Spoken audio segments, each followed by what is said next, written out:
Oh, I was dancing. I like the breakdown there in the middle. I was like, oh, it's time to go live. I kind of like that Yeah, funky I was just like stuff in the middle. do do do do do, ba do do do do do, ba do do do do. Yeah, I needed Well, that. I'm apparently that did something for you. I'm glad. Yeah, well, when you were like, "Do we need a dance party?" and I was like, "Yeah, I need some like help wake me up a bit." And then when you put that on, I was like, "Oh, all right, I can get in." Yeah. I originally expected something like a little more techno, like wake you up, kind of. Yeah, I'm not. I was just not in the mood for the today. I usually am, but not today. Well, who needs the music when I have you? Yes. Well, hello, we're here again. Hello. Yeah, Your I feel top like is we. really cute. Well, thank you. Yeah, I'm actually wearing people clothes today and not and not a t-shirt that I wear all the time. Like, Yeah, I'm not. I'm representing AQSG today and seminar. And isn't it I so did. funny I that I'm did wearing almost the wear that. shirt? I did almost wear that one, but yeah, I had to run some errands today. I was like, you know what? I'll act like a normal person, not a hobo. You're like, I will act like an adult, female, productive person of society. See, I had Uh-huh. to do that earlier because I had to work at the library today. And then by the time I get home, I'm just like, it's like I literally walk in the room with the nicer clothes on and I go like, boom, and they just come off. And then I took a big old nap. Naps are nice. I And then, may have had a little shut eye today too. I really didn't need a nap, but I took one anyway. oh no, I needed one. And then I rushed around trying to get some things together for tonight, which of course, what always happens is I can never find all the things I want to find to show. So, not spoiler alert, we're going to talk about tatting shuttles. And literally the other day, it was probably the last needlework night. I was going kind of, I have, I have some of my things, organized into little bins and stuff. And I had this pile of tatting shuttles and I was like, oh, what to put these with? Because they're Mhm. not enough to be their own bin, but they should be Mm. with something else. And I'm like, no, not the scissors, not the tape measures. I don't know what I did with them. I mean, this has like been very recently. And I'm like, I cleaned off my cutting table. I was like, they've got to be sitting in some little container or vessel here. I don't know what I did with them. They are in this room somewhere, but I think I I did okay. understand. I understand. I did find a couple of the things that you and I specifically talked about, which I was like, oh, because I really Oh, good. wanted to find something that has words on it. Oh, But there were, I know there were some other things that like were for the shop that I like can't, and I am not as disorganized as I am in other areas of my life. Okay, like, you yeah, know, you're pretty organized with the shop stuff. yeah, so I'm like, where could they have gone to unless they are sitting in a bag somewhere? Anyways, I do, however, still have the nice, gorgeous, neat pile of tape measures sitting on my desk from the last needlework nights. So I just want you to know that I was organized with something. Good to know. Good to know. So Um, before you do anything, let me just do a yes, little some announcement announcements. Yeah. here. I don't like how Zoom does this now. Okay, we're gonna Inception for a second. I'm sorry. Okay. It Was it it good? Was never it does it. fast? I never see it. I never see it. It's never Oh, well, I just remember how bad it used to look when I like you so do it fast now, so. good, good. Okay. So just for anyone that wasn't here last night, just a reminder on our calendar here, this is a busy week because we are here again tomorrow. I could potentially be wearing the same shirt. Just FYI. Um, because maybe I did not prepare.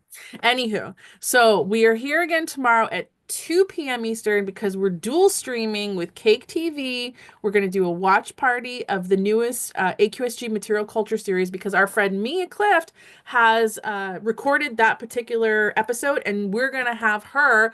She does have a cold right now, but I checked with her tonight. She's pretty sure she's still going to be able to be with us because it's not Okay. that serious. Okay. Um, but we're gonna have her live with us tomorrow, and she can talk about doing the episode and all kinds of things.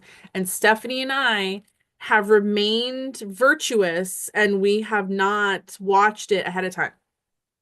Virtuous.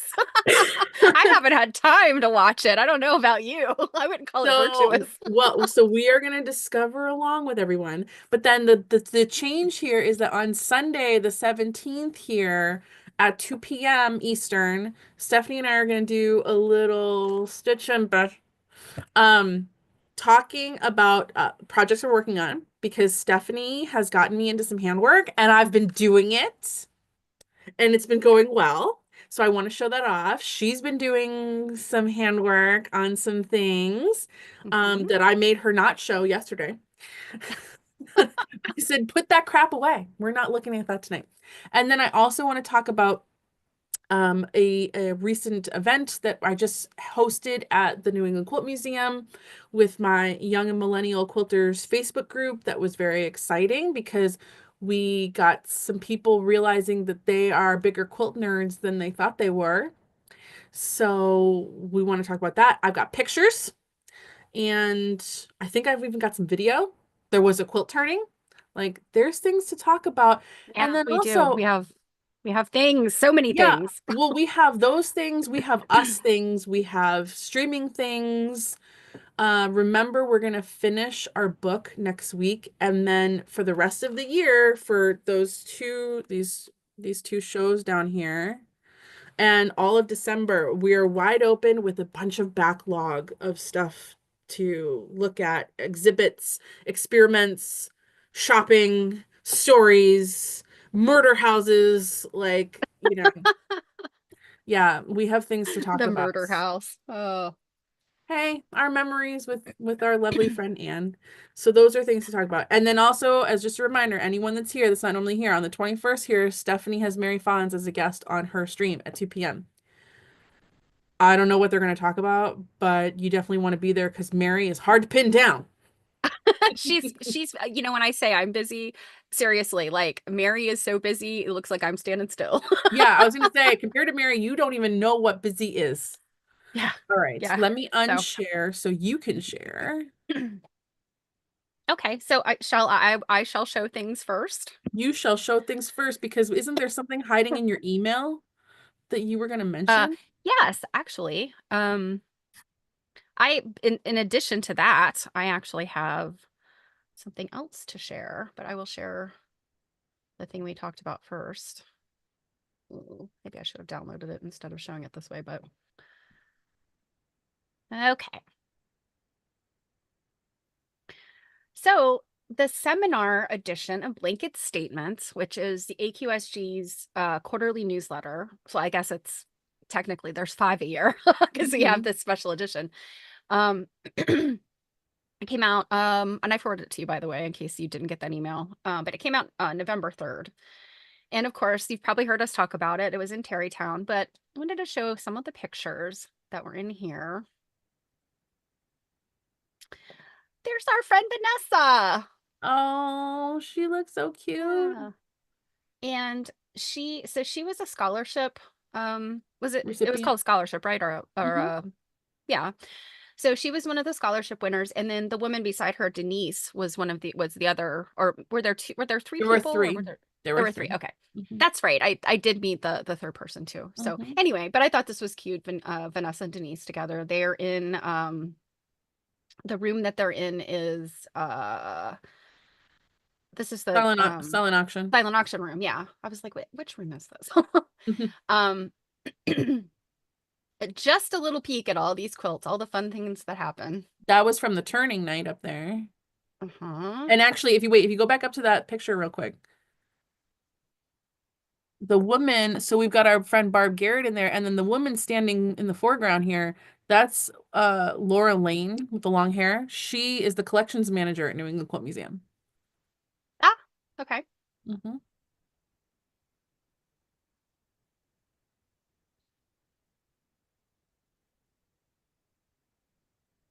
Oh, look, you may have seen this picture before. Oh, it's my study center. Wow, your study center looks like a big satellite shop, I doesn't thought it? it was pretty cute. And thank you Yeah. so much for bringing the quilt frames. Yeah, I did a lot of you guys, I did a lot of work. It was that room was sweaty, let me tell Yes. you. Yes, we did. Yes, we did some schlepping. Our dear friend Mary Kay, who hopefully you know who she is if you read along with us. Um, and Julie Silber, who is Hmm. a pretty darn well-known dealer. Hmm. And this is Laurel Horton talking to Denise. Laurel is one of my heroes. She's a folklorist, and She's so she's like the sweetest person she ever. really is very just the sweetest lady and just brilliant. And see, that was from another study center. I'm trying to think I thought one more I wanted to find here. There's a group of people. So it's funny, there's people in this picture. I'm like, the usual suspects. Every time I go to an event, I'm like, the usual suspects. This picture was interesting because the person is sitting here who took the picture, and I'm sitting right here. I'm literally sitting behind this person right here. I thought that was so funny when I saw this picture. I was like, oh, What was I that was right study there. center about? This was a genealogy study center that Bill and Charlene Stevens did, and Okay. Bill is talking about the genealogy of some of these quilts, and it was Hmm. fascinating. I mean, it wasn't as simple as here's these names and here's who they were. There's like all kinds of history and connections between these quilts. It was crazy. There was one picture. Oh, Mary's talk about Bertha. Hmm. There was one picture in here that I thought was really fun. Oh, The Headless our Horseman. our friend Neil as the headless horseman. Hmm. Um, Here we go, Mary Kay and Kellen. And I'm sure Kellen's probably like, oh my gosh. But that is our friend Kellen and Mary Kay, and they're having a chat in the silent auction room. We haven't seen Kellen around in a while. Yeah, I have to check in on her Oh, and well, see how wait, go she back is. up there. There's Dana. Oh, For anyone that oh doesn't yes, know who Dana is, when yes. we stream her auctions, that's her right there Hmm. as Dana the Balsamo, yeah. the Statue of Liberty. Yeah, I think she enjoys dressing up and doing she stuff does. like She that. totally does. Um, Dr. Myra Brown Green was our keynote, and I'm hoping to get in touch with her soon.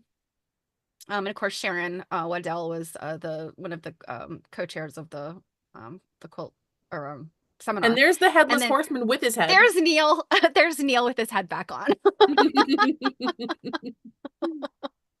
So that was fun. Also, oh, my computer loves to say like all these. Okay. I put this in here. This has nothing to do with our topic tonight, but it's a callback.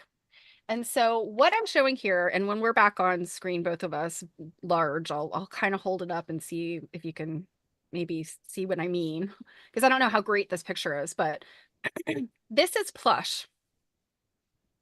Hmm. Now it looks velvety, Hmm. but it is plush. It is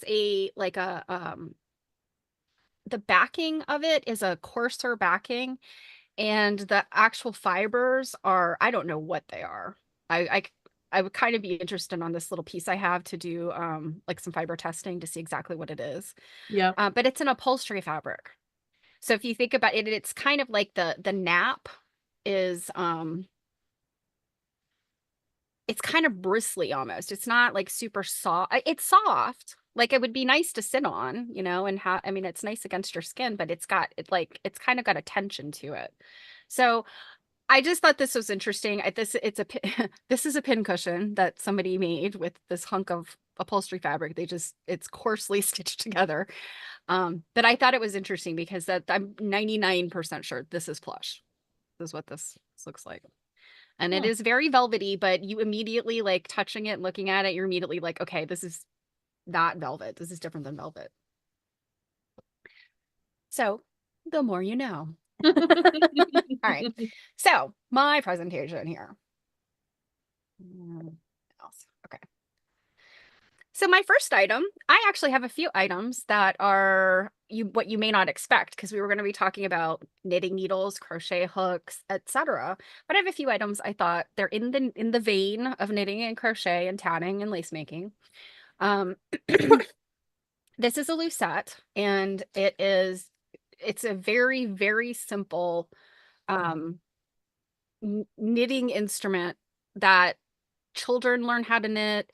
Um, it can also be called finger knitting, the way that you just wrap the yarn and then you're just pulling the yarn over, wrap over, and then you're feeding the cord through here. Hmm. And it just makes a cord, a two loop cord. Um, I didn't have a chance to research a whole lot, but I think that things like this are really old. This one I honestly don't know how old this is. It might actually be new. Mhm. I can't remember where I picked it up, but um it it's just kind of a cool thing. So, The old and or like new, it's really children. pretty. Yeah, children yeah, it's like out of a I don't know, some type of hardwood. It's been polished. So, anyway. So also children, this is the kind of thing that children can be taught with. Hmm. And it's useful. And That's this interesting. ye ye good old nitty notty. A nitty So notty? yeah, so what these are for children. And I collect children's sewing and crafting things. And this is actually a kit from the Smithsonian.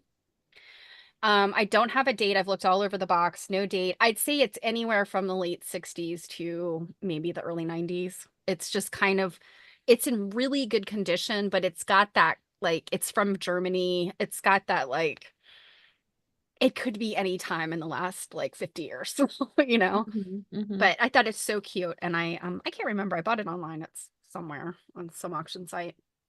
But just very cute.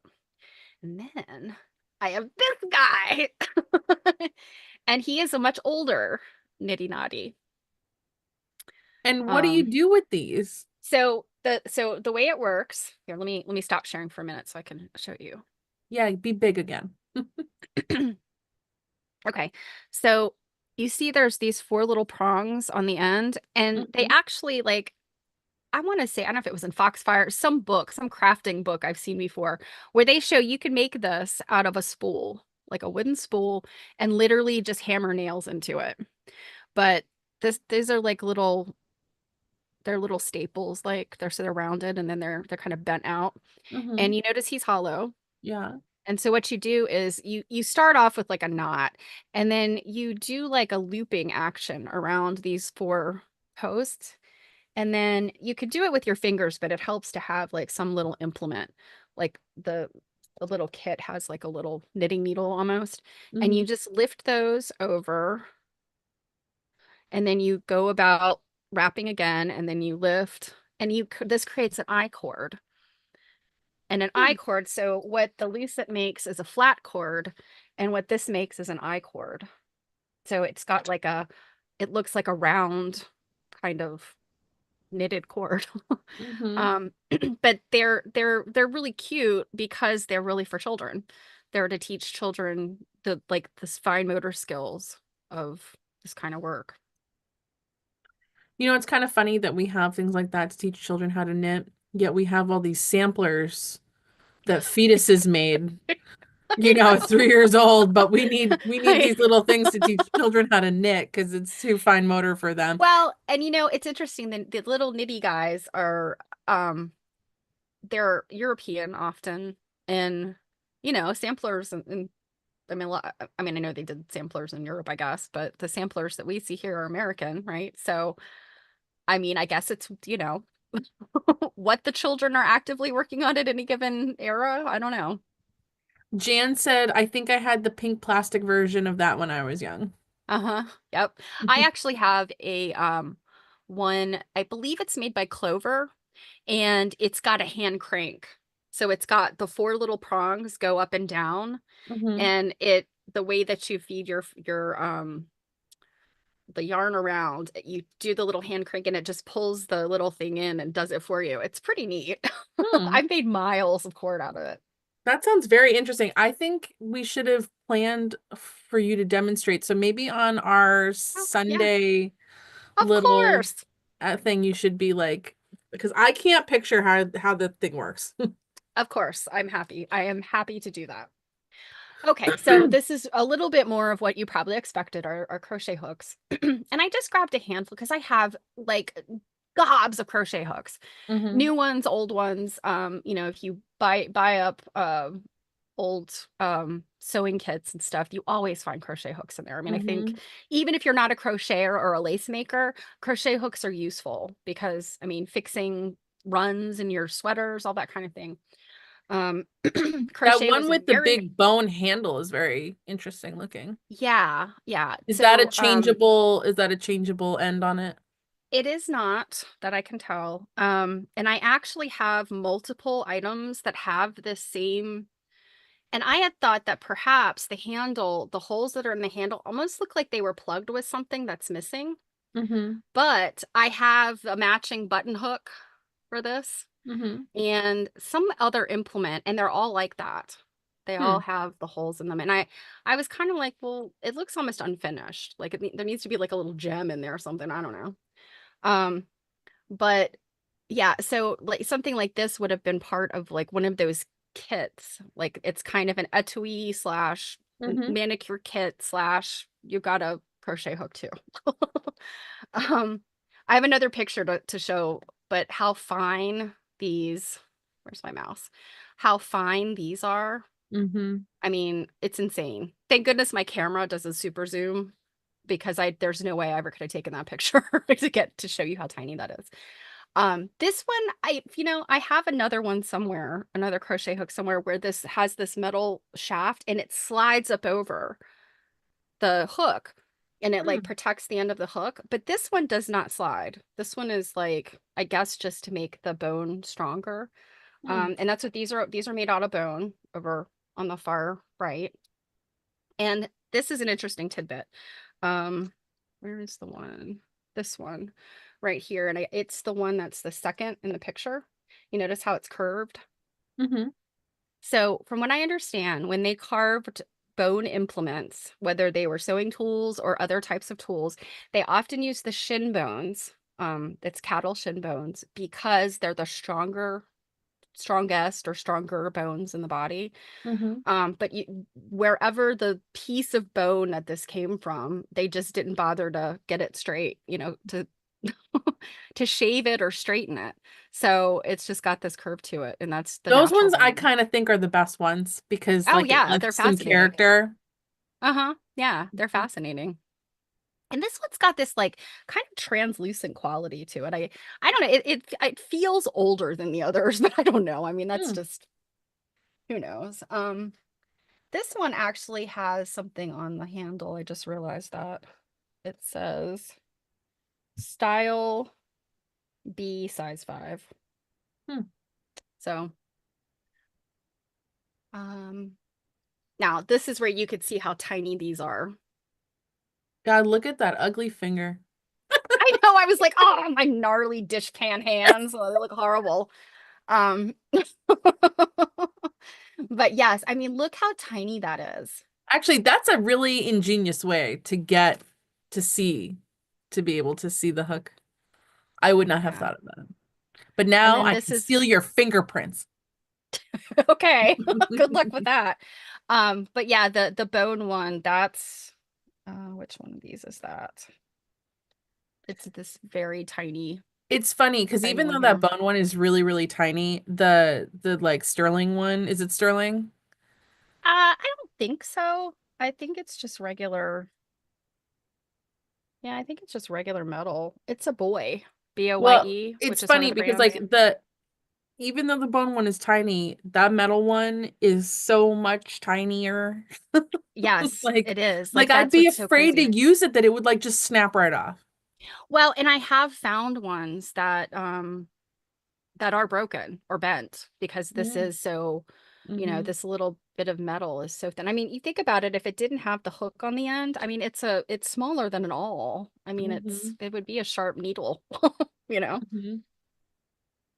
Okay, so moving right along. Now, I didn't have any knitting needles to show because the Hmm. knitting needles I do have are so nondescript. They don't look like anything.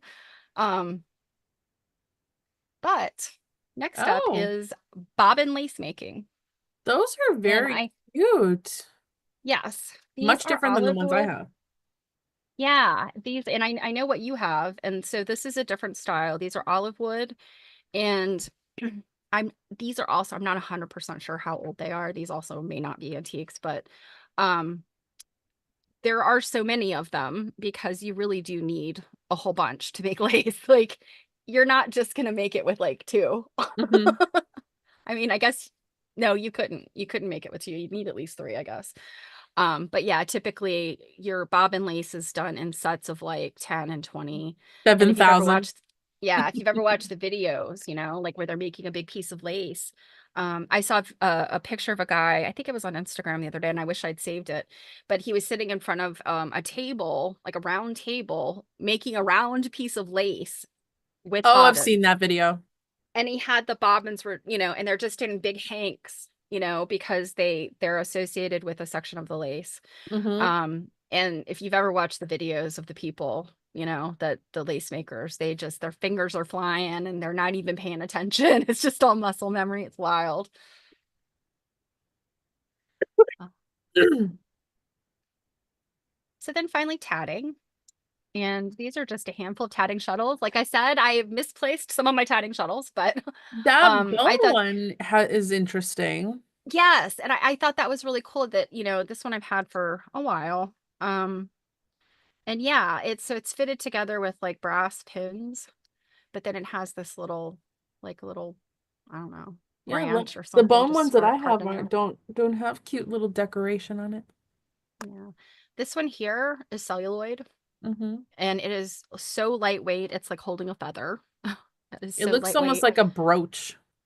Yeah, it does. Well, it does. It has that like beautiful like look about it, and that was the era, like what the teens, the 20s, the 30s when celluloid was, used. It's a pre-plastic. And I feel like the things that are made with it, because it is structurally not very sound. It's Hmm. like it's almost like the like eggshells. Like you Hmm. press it hard enough, it will crack. So I think that it like usually has these very sinuous shapes, Hmm. just to make it stronger, I guess. Anyway, and then the metal ones, they often will have a little hook at the end to help with the tatting. Have you ever tried tatting? I have not. I have. It's a pain. It's one of those things where, once you master the what it is you're doing, I'm sure it becomes much easier, but you make the little knot and then you have to pull it and it like snaps the knot over. It does this little popping thing and I can never get the hang of it and I would just make a big mess. But this one has little piece of tatting still left on it. And what's interesting about this particular one is it's got it's Boye, Boye, which in the non-sewing textile thread arts is a huge brand name. It's got a patent date. It says more thread, less knots, and it's got a patent date of April 17th, 1923. Hmm. So I thought that was fun. But You should lie and tell people that that's your little tale of tatting. I could not even. Um, but this is a side view of the bone one and Hmm. then the celluloid one. And you could see like it's just both of them are very fine. And but the bone one it feels sturdy. Hmm. This feels like I could sneeze on it and it would break. It is literally so like it is literally so, I mean, just I have another one that like the tips are sprung open. Hmm. This one looks like it was maybe not used very much, but the tips are sprung open. So the plastic I think can be the or celluloid can be warmed, I guess, and it'll go out of shape. And that is the end of mine. That is the end of yours. Um, Now I kind of looked at and I said I would bumble through this. Hmm. I looked at history of all these things. Hmm. And in my mind I'm like I knew knitting. So out of all of these things, knitting has been the thing that I've by no means am I don't even call myself a knitter, but knitting is the one thing that like I know how to do the best, and crochet maybe second. I've always thought of those as being like very ancient craft, you know, and knitting definitely is, but crochet, when I looked crochet up, they're like, oh yeah, that was like, Victorian age. And I'm like, it was not invented then. Um, there is a technique called nail binding, and it comes from Scandinavia. I believe it's Danish or Norwegian, and it's spelled Naalbinding. Um, and it looks very much like crochet, and they date it to 6500 BCE. Mm-hmm. So, and it's done with a needle versus a hook, but I think and you end up doing the same kind of knots that crochet ends up being. Also, some of the history I found out about crochet and knitting too is that shepherds did it. And Okay. if you go to the if you go to the I can show it on here. And this is the strangest picture I have ever seen. But this is on the Wikipedia for knitting. So this is a sketch of a shepherd knitting while watching his flock, and he has this weird elevated seat and these like Yeah, like don't what's he sitting on? I don't know. But he's knitting and there's the flock, and I don't know what this animal here is. I guess it's a dog. Yeah, I But guess it's supposed to be a dog. yeah. Anyway, I thought that was very bizarre that I guess if he doesn't have a hill to sit on to watch down on the flock, he's got to elevate himself He's somehow. got to stick up his butt. Like, Literally. Um, I just thought that was the strangest thing, but I did find that crochet and knitting both have are aligned with shepherds, and it hmm makes sense, their flocks make yarn and yarn is hmm used in knitting and crochet. hmm Also the crochet Wikipedia has this interesting picture. And I'll share my screen again. Sorry. Oh, whoops. Meh, wrong screen. You only have 12. Yeah. Okay. So this is called a shepherd's hook. And that, I guess, is what shepherds supposedly used. So, and then these are just, regular modern, um, yeah, I guess this 19th century and then a modern hook. Very interesting how much Yeah. thinner things are now from, a previous big. Is that because hands are bigger, maybe? I'm not sure, so the shepherd's hook, you would quickly be able to do single and double crochet, hmm which means how many stitches you're holding on the needle. But long skinny needles are better for when you have to do these like very decorative stitches where you end up putting like you're pulling through a bunch of, yarn a bunch of times, like hmm multiple loops. And so I think that very decorative type of crochet is probably much newer, but the basics of making a piece of fabric using a hook, and making these knots is comes from like net making, right? So the Yeah, fishermen, yeah, yeah. right?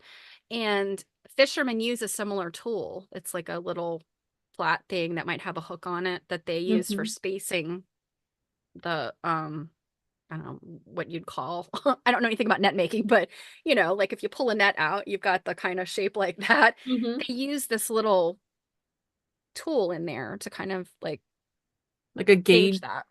hmm Yeah. In tatting, there actually is also a similar tool called a picot gauge.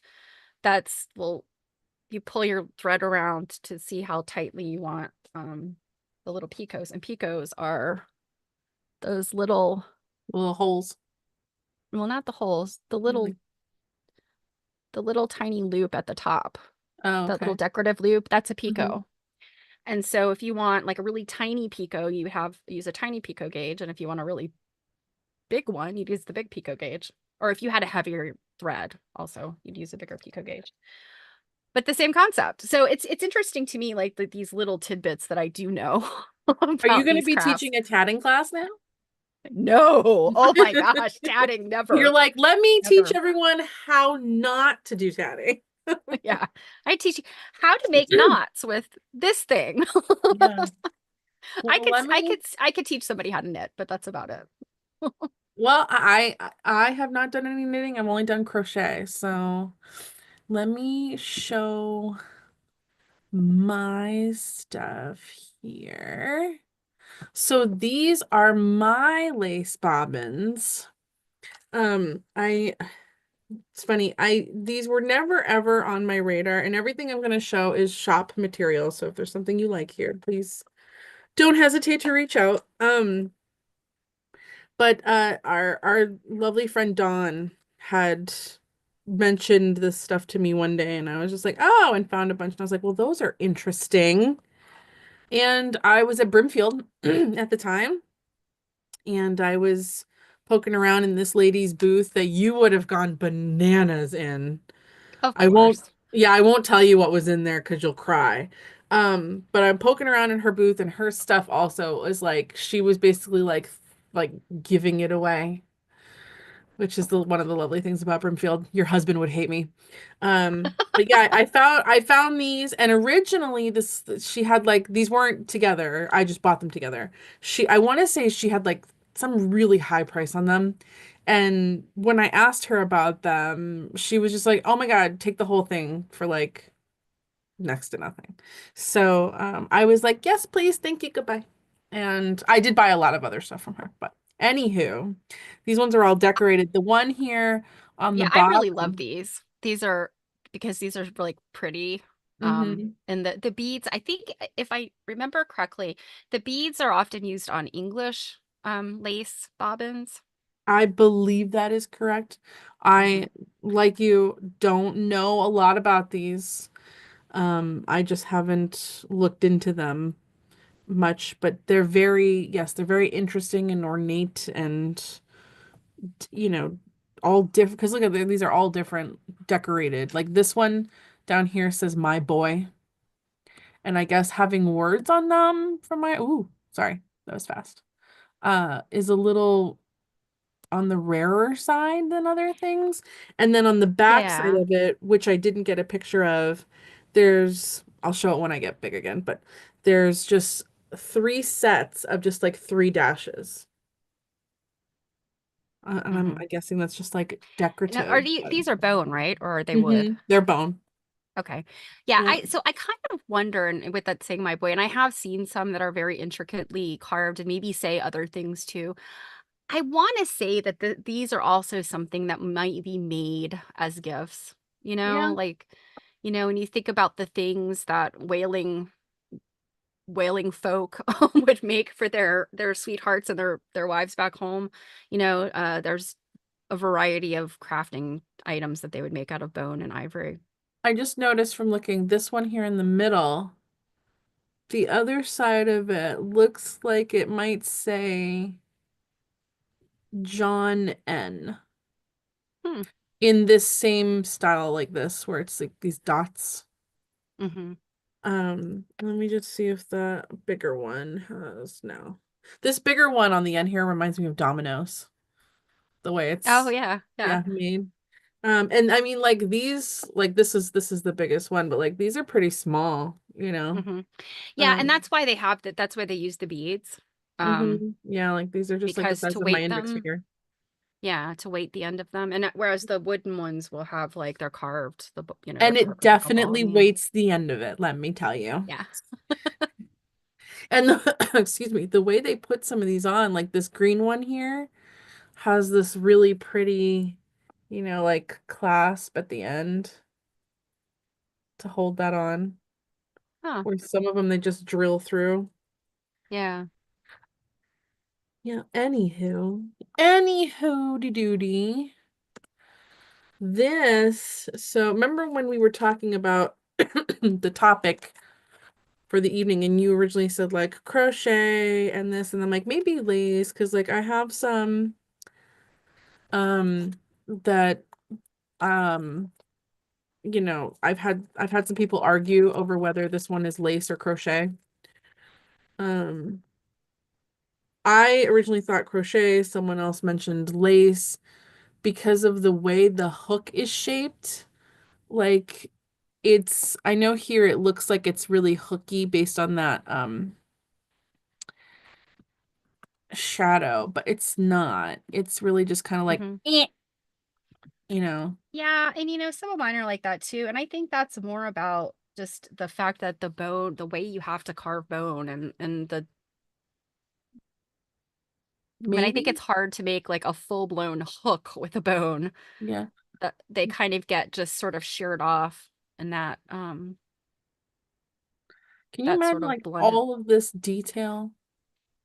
I would not want to use that because the it would hurt your hand.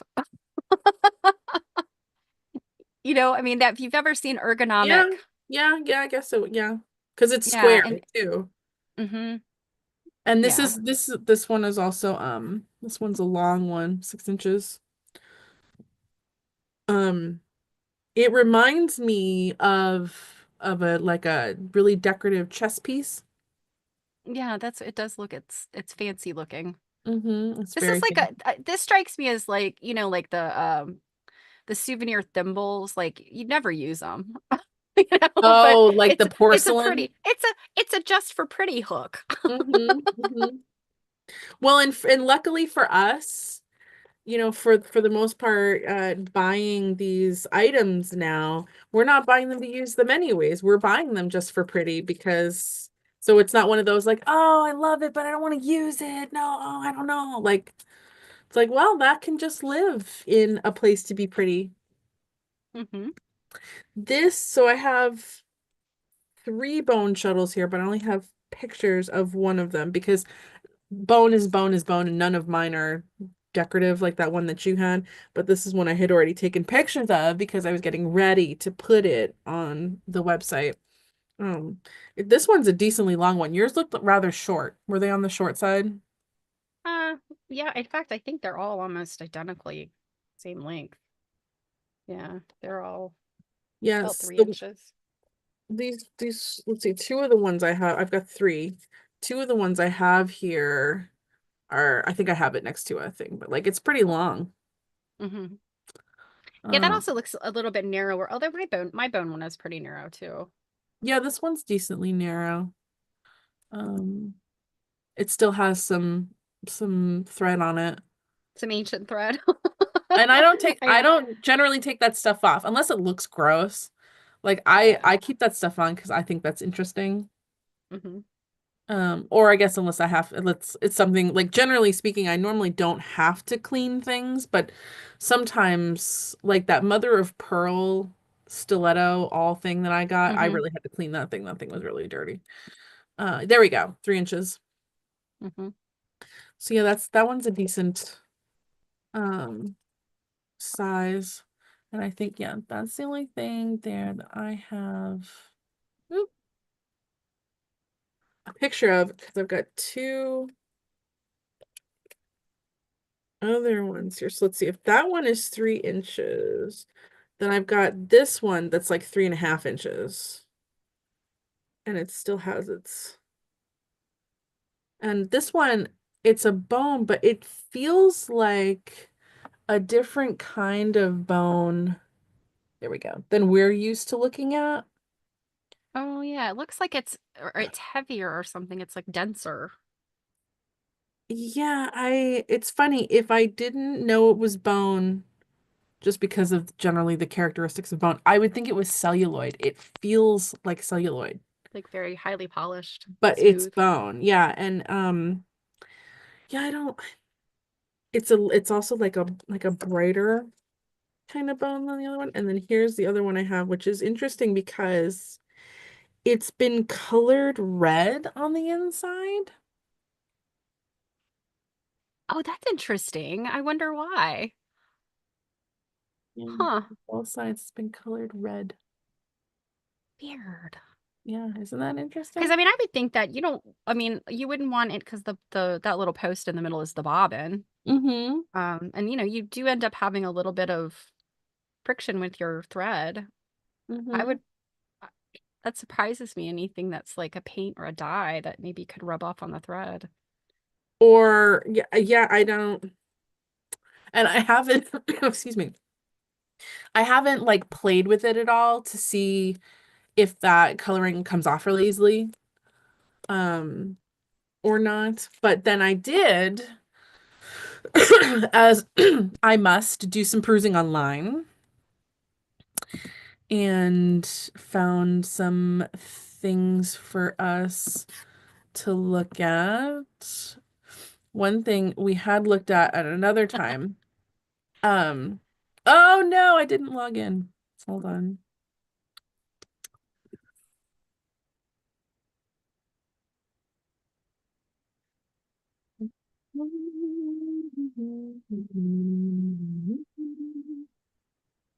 Okay.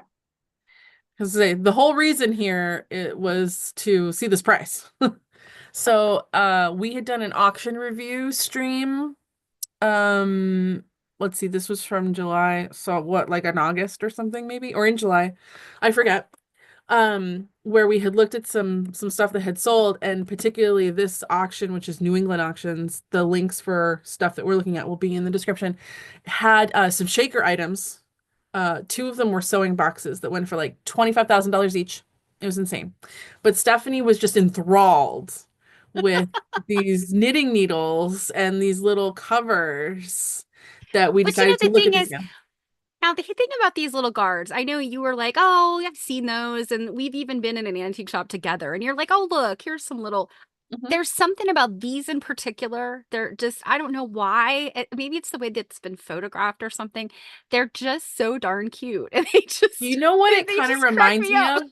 It kind of reminds me of Wizard of Oz after the house falls on her and you see her shoes. Yeah, a little bit. I But don't, I I will just see it say, as like anything wearing shoes that's not feet. It's just well, funny. and I will say that normally you find the guards not with the knitting needles. Like you just find Hmm. guards. So that's why, like, for me, it's not that they were like particularly like interesting, but because you see them, but not like all together with the thing. But yeah, they're made out of leather here and Yeah, and I mean they're pretty, they're kind of, I mean they're fairly tiny what they oh are, yeah. and they're bound and stitched. I mean they're, Mhm. it's a fine item. You know, Yeah, it's a no finely joke. made item. Yeah, and I mean like these are just, what, just wood carved knitting needles. Hmm. But yeah, I guess, and I mean, I'm guessing because they're signed here, that Hmm. I'm sure had something to do with the price. But yeah, look, their estimate was $200 to $400. And they sold for Jan 1100. thinks they're Ah. adorable. And yeah, they went for, and then let's see, does this say what they're, no. Oh wait, hold on. No. I feel like, didn't I say that this particular, didn't they have like a pretty high buyer's premium too? I feel like Was they this did. one of the, was this the 30% one? Maybe. I It can't might have been. remember. Yeah, it must have been because we were talking about like, oh my goodness, what must they have paid on those shakers? Hmm. Should we show? I only have a While few we're more in things to here, show. Yeah, just we can look at the shaker boxes real quick. Like for anyone that didn't watch the auction review, we're here. We can look at them. I've only got a couple other things to show.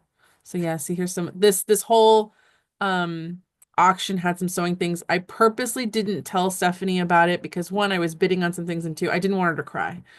So well, yeah, yeah. This is the kind of stuff where I'm just like, yeah, oh. there were some things in here. I did not get anything from this auction, just, spoiler alert. That's not the box I'm looking for. Um, but there were lots of, well, this isn't what I'm looking for, but this one right here went for 750. Hmm. Um, I'd say like generally speaking, this auction did pretty well. Although when we were looking at it, there were a couple lots, like mixed lots that you and I were like, wow, that went for next to nothing. Could have snagged them. Um, Here's some group of rolls that only went for Hmm. 275. That's not bad considering you get three of them. Okay. No. Well, that yellow box went for 7,500.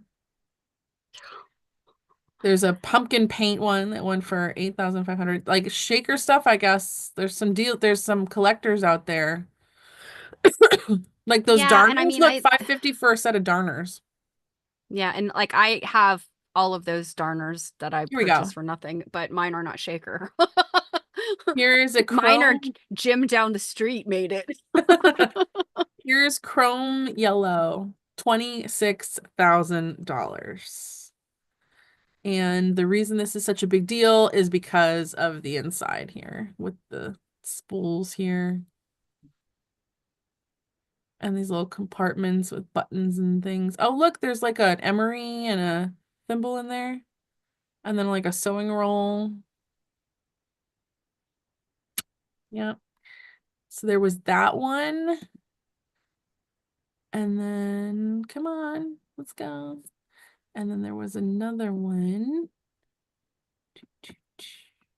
This one. Was it that red one? Yeah. Yeah. $24,000. And then this one also had like a bunch of stuff in it. You can find these boxes pretty easily, but it doesn't normally still have all of this loot inside. Yeah. Yeah, that's a lot of finery. It'll definitely, oh, there's a little emery. There's definitely these will be things to be on the lookout for, shaker stuff. For anyone that comes up to Maine for AQSG seminar in 2025, a lot of the antique stores have shaker items. So moving on, now that you are sufficiently drooled out, some things I found. I loved this tatting shuttle because it Oh, this had is very pretty. yeah, because it had initials on it.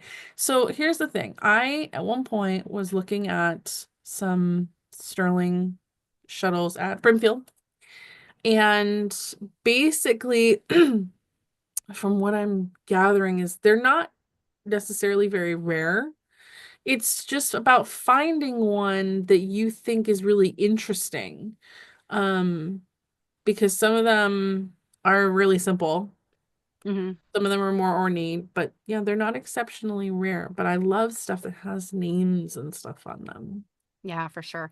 And that, that's another, and I actually have that style of Hmm. tatting shuttle, Hmm. a modern one in plastic that's like that. Hmm. And what that is, it's not the little hook like mine have. It's just like a little prong. It's like a Hmm. little pointy prong that comes up. And it's just, again, to help with your tensioning and picking the knots and Hmm. And then I got this, which is a boy crochet hook set. Ooh. Remember earlier, Steph, when you showed your bone Hmm. and I Yeah, so asked is if this is an interchangeable or yeah. they okay. And I'm not trying to say this is very rare, but I don't often see these whole sets, although it does look like it's missing at least one of them.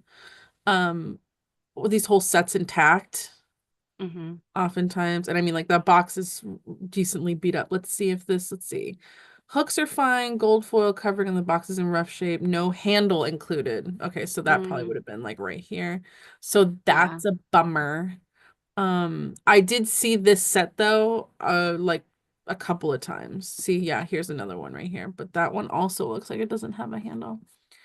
I wonder if the Um, handle broke easily or something. maybe Or you know what? The handle is with some project. That's a not finished project in a bag.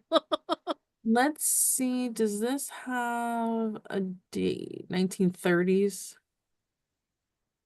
Oh, celluloid handle. So maybe it did break easily. Oh, maybe, yeah. I know there's like more antique ornate types of these with the like really I've seen some that are really fine. Like I would be afraid to unscrew it because just the act of unscrewing it would just like break it. Yeah. And then my last piece here is this. Because you told me you Oh, were going to do okay. the Hmm. bobbins. I was like, let's Hmm. look at a lace pillow. Um, I thought this was stunning. Yeah, and $145. Um, Uh-oh. that is not a bad price for that. Um, No, this is a pretty nice one. There were quite a few to look at. This, in mhm. my opinion, was one of the most interesting looking ones. Yeah, I mean to buy a new one, like a new one is not, and I mean that looks like it's in decent. Hmm. Yeah, if anybody's interested in lace, buy that. That's not, Let that's a good me price. let me see here. And that's interesting how they have that little Oh, it's crocheted chain. located on the Cape Cod, Massachusetts. Oh, Let's see here. So let's see. It's from France, Velvet. Do we have like a date or anything? Cape Cod estate of an avid antique and doll collector. Hmm. I don't see. No. Mhm. Yeah, there's some other dealers online that have a lot more of this kind of stuff to choose from, like from France and whatnot, the really ornate stuff. But I just hmm. thought that one was so darling. But yes, please, somebody buy it. And if they do, please get really good pictures and we can talk about it. Yeah, because this is, I mean, again, like I thought that I wanted to get into lace making. I went to this like lace university thing. It was a Really? during COVID. Yeah, there was it's this the woman that ran it, and I don't think she's doing it anymore because I think she had some illnesses in her family, but it was like an international thing, and she's in New Zealand, but she like I guess traditionally had the thing like in Italy and Oh. you know, it's like a seminar kind of thing. But Oh. during COVID, she did it online, Hmm. and the stuff was being released like in the middle of the night, my time. So I always had to watch, like the just the recordings. But I, took a bunch of those, and I got really into needle lace. I think needle lace is really fun, really interesting. I'm thinking about a new project to make some needle lace, but I got really fascinated with bobbin lace, and I'm like, oh, I bet I can do that. Let me try that. I fully support this endeavor. Here's the thing about bobbin lace. It is an impediment to me in the same way that cross stitch is because it involves keeping track. And if I'm doing something that's like a very simple repeat, like knitting, and knitting is Hmm. like knit two, purl one, knit two, purl one, I'm okay mostly. I easily lose my place. But if it's something that gets like really complex, like I'm terrible at cross stitch because I'll be cross stitching and then I'll go and I'll look at the chart and I'll look at, and I'm like, oh man, I miscounted and now everything is like shifted over like two spaces. And that's kind of the way that a lot of these things are for me. Um, Hmm. Not so much tatting because tatting is about the knots, but um, and crochet probably not either because crochet doesn't have that necessarily those kind of repeats unless you're doing filet crochet. Filet crochet is the one that they're pictures, like, and they almost look like little like rectangular blocks. Like, have you ever seen a crocheted piece, but it's a picture, like a Hmm. cat or that crocheted piece that our friend Kate gave me at seminar that says cape. Okay. That's a type of filet crochet. Okay. Yeah, it's got an aspect about it that's like very much like cross stitch. Hmm. Anyway, those kind of crafts I always get messed up. Like I'll miss a stitch or I'll miscount and then it ends up being garbagey. Garbagey. Yeah. Yeah. So, alas, these will just sit in my in my They're stash really, as really pretty. I feel they're like you very need to pretty. like figure something to do with them artistic. Yeah. I actually have a set and I didn't bring them out because they're new. They're definitely Hmm. new. But they're purple. They're made out of this wood that is it's like it's some kind of like Brazilian tree or something, but the heart of the tree, the center is purple. And so when you carve it out of, carve things out of this wood, it's purple. That's I mean, cool. like purple. Oh. Yeah, You don't mean it's darker than that, but like purple. yeah, like purple. Yeah. So, well, Well this was then. a fun little dip into, actually I didn't finish with the history of stuff, but you know, so knitting, I talked about nail binding. That was like 650 BCE. Mhm, Knitting goes back to Egypt for sure. Crochet definitely has to go back as far as like making nets and things. mhm, Tatting, very Victorian. Although my feeling about tatting is it's an outcome of lace making and netting. They're connected. And then the lace making itself is like 16th century. mhm. It's not Really? as old as I thought it was. But yeah, Yeah. but when you think about, I mean, sitting here and thinking about like the like garments of those time periods, and I've studied a little bit medieval to like I don't know, like Restoration era in England. Um, they really didn't have anything that was super lacy until maybe the late 1400s. So and bobbin lace, I feel like needle lace is probably more common than bobbin, or that period would have been older than bobbin lace. But um, yeah, I mean, you picture like, I mean, think about the portraits you've seen, like Queen Elizabeth I, lacy as hell, Mhm. you know? So She should be known as like the Lacy Queen. yes, yes. And I mean, it's then that you see those ruffled collars, the big ruffs with the lace on, and the rabato with the lace covering on it, like that kind of stuff. You don't really see lacy stuff before that. So Mhm. it's royalty and the church, and they're getting their fancy stuff all lacy. Um, you know, maybe late 15th century, but most likely 16th century. Mm. I yeah, I would have thought, but then again, it's also somewhat subjective considering like what you would kind of consider lace as opposed to like an open weave type like crochet. You know what I mean? Like kind of that Hmm. evolution of when it actually becomes a thing that we call it lace. You know Hmm. what I mean?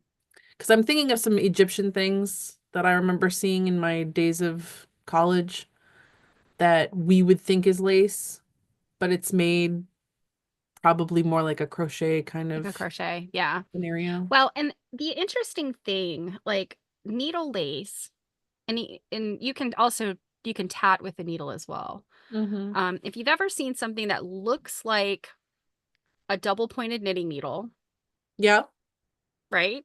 yeah. You know what those look like, but it's kind of very, very thin, like and flexible kind of, and you only have one of them. Like you should have like a double pointed knitting needles typically come in sets of 4 or 5. So if Mm-hmm. this is one, it's quite possibly a tatting needle. And so instead of using the little shuttle, you would just have a needle and your thread, and you're looping and knotting on this long needle. Okay.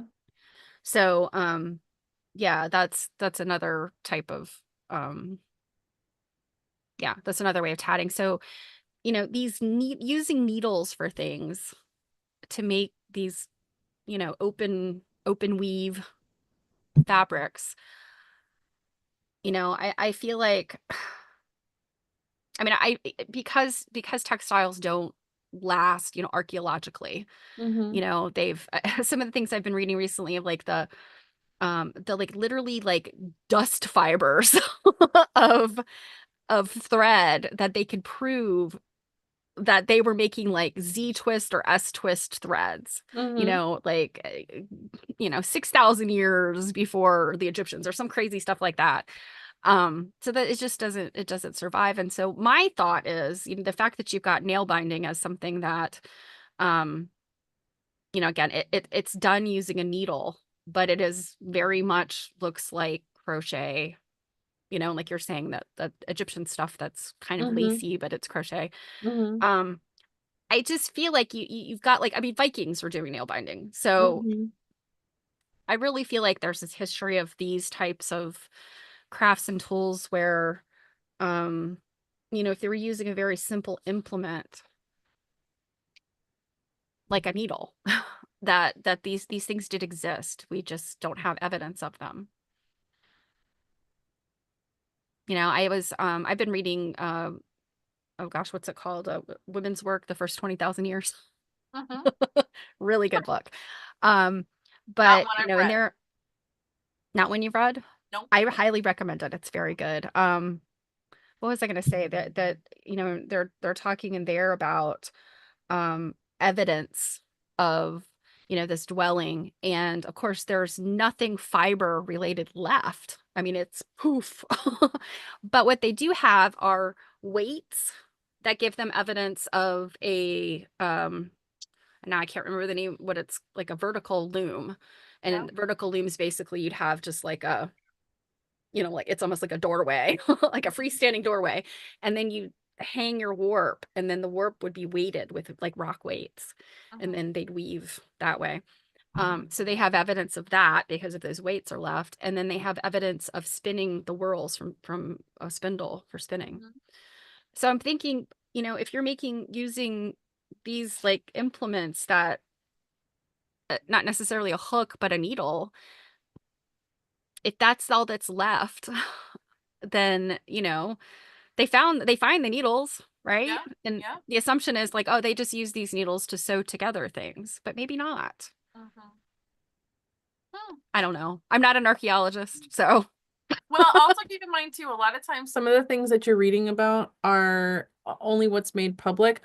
Archaeological papers or excavation notes are super boring. Like really super boring. The Yeah. average person's not going to be interested in reading those. So there's a lot of things that have been found out there that are just sitting in storage. Mhm. Um, that, there's probably a little more fiber content than we actually see.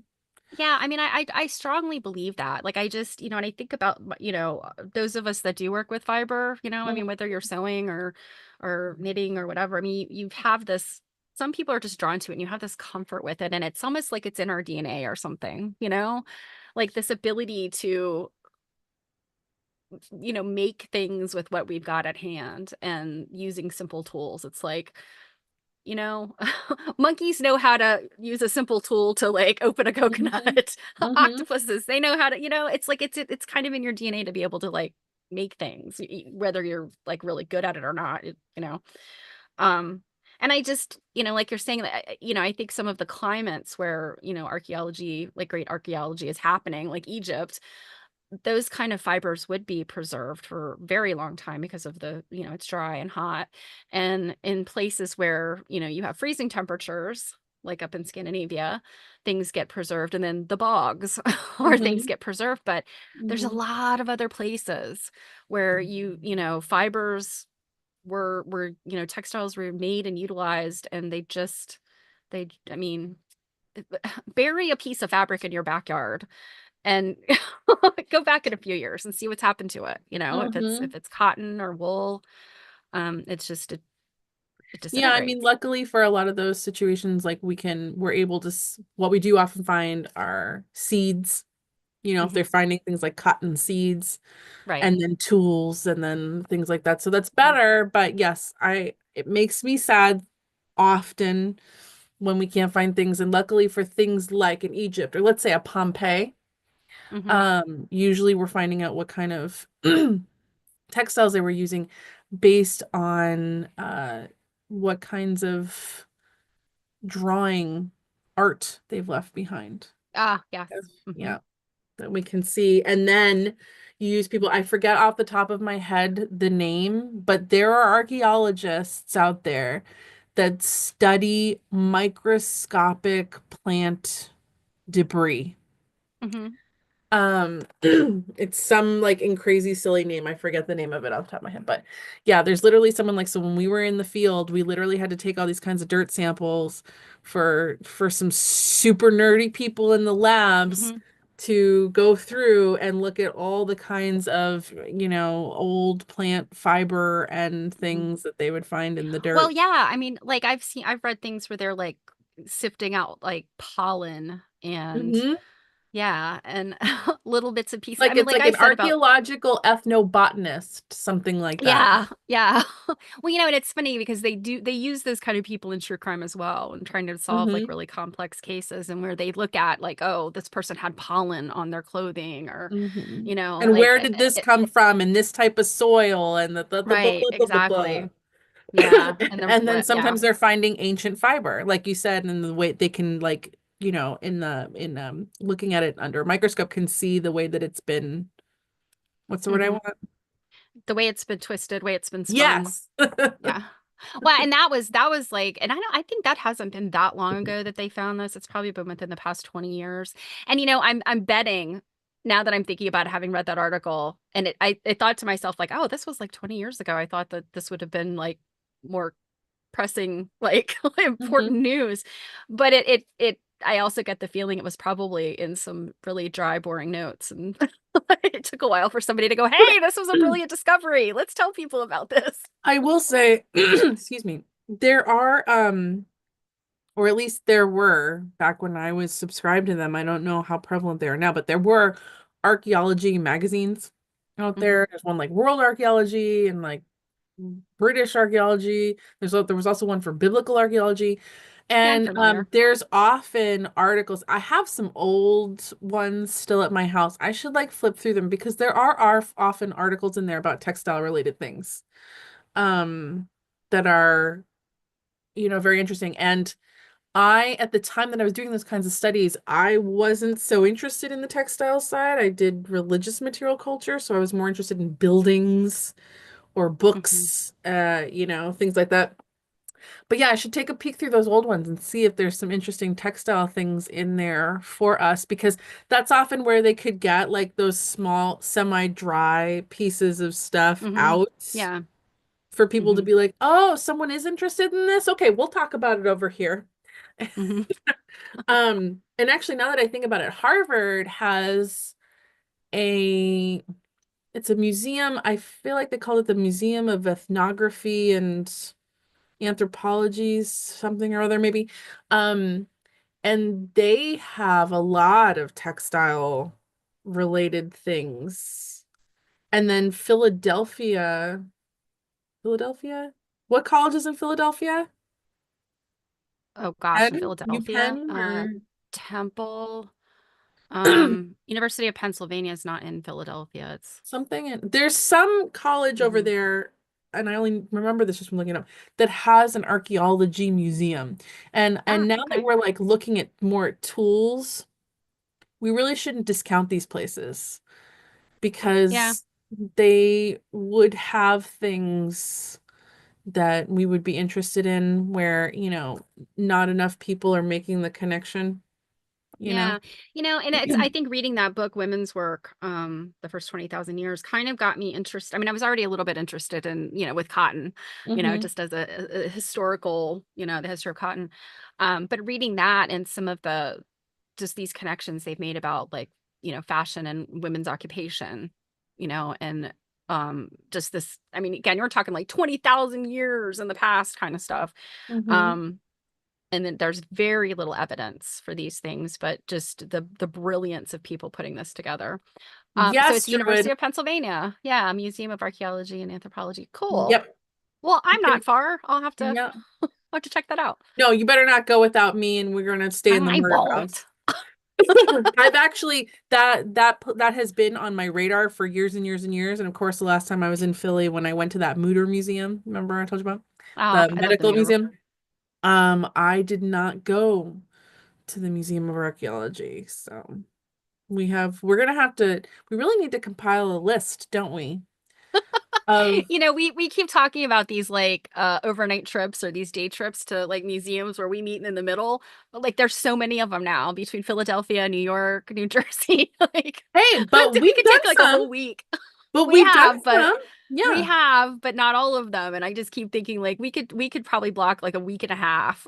and At still least, not see everything. at least. Well, because I was gonna say, like, I keep talking about Winter, Hmm. and you would want to spend a few days just on the Winter Yeah. grounds Hmm. because that's something else. Anywho, all right, we've digressed Yeah, we quite a have. bit here from our, but hey, like that's what we like to do here. But um, yeah, what you got there? Dutton and the little nitty fellow are dancing. Now remember, don't forget to bring your nitty fellow to our Yeah. little Stitch and Bitch on Sunday Hmm. because you're gonna give a little demo. I need Hmm. to see how he works. I'll have to, this one, because the paint is flaking and I want to keep him pristine, I might pull out this other one. I don't If care which it's, one you use. I really can't like put in my head how that works. we can use this one. This one's wood. Yeah, we can use this one. Um, yeah, it's very simple. It's truly very Oh, simple. Druid said, Stitch and Bitch, tell me more. Druid, we talked about this last night. On Sunday, did I say is Sunday the 17th? Yes, the 17th at 2 p.m. We're gonna do a Stitch and Bitch here where we're just gonna do like some handwork things and yak about some things. It's informal. We're just hanging. So if you've got, some work Yeah. you want to do and you just, like a co-working stream almost, but Yeah, it is we will totally talk about unproduced. things. Yeah. Yeah, so yeah, I would love for you guys to come, and hopefully we're gonna try and invite as many people as we can to like do Mm-hmm. something big and fun. So Mm-hmm. fingers crossed people Yep. come. Yep. Yep. We've got events to talk about. We're going to talk about just some other things we're going to look at. Steph is now going to show us a little demo of some little Yeah. knitting things. I'm going to show some handwork that Steph taught me how to do that I've been doing. Steph's been doing a little something with a little experimenting that we have been working on, things. Remember that cotton stuff? She's been quilting it. I made her put it away last night. She was going to show it, and I said no. Well, I did, yeah, as I don't think Jan was there, but I do Druid knows, Druid's seen it. 'Cause I did show it off on my stream the other day, but that's okay. Like we could show it again. And I've Yes. got all the other cotton stuff to drag out, so All right. Well, that's what we're going to do on Sunday. So yeah. Drew would come to that because we want to see you and we love you. Yeah. Yeah. Oh, And hey, Jan, I'm glad that you found it super interesting. Yeah. It's well, and I I I learned a I love lot all the too. various crafts with thread involved, even though I can't do some of them very well. No, I learned a lot too from your little history lesson that I didn't know. Yeah. Yeah. It's just, like so much of it when they were saying like, "Oh, it was a Victorian thing." I don't know about that. All right, All Druid right, said I guys. jotted it down on my planner. Yay. All right. Well, then we'll see you then. All right. Bye, guys. Bye, everybody.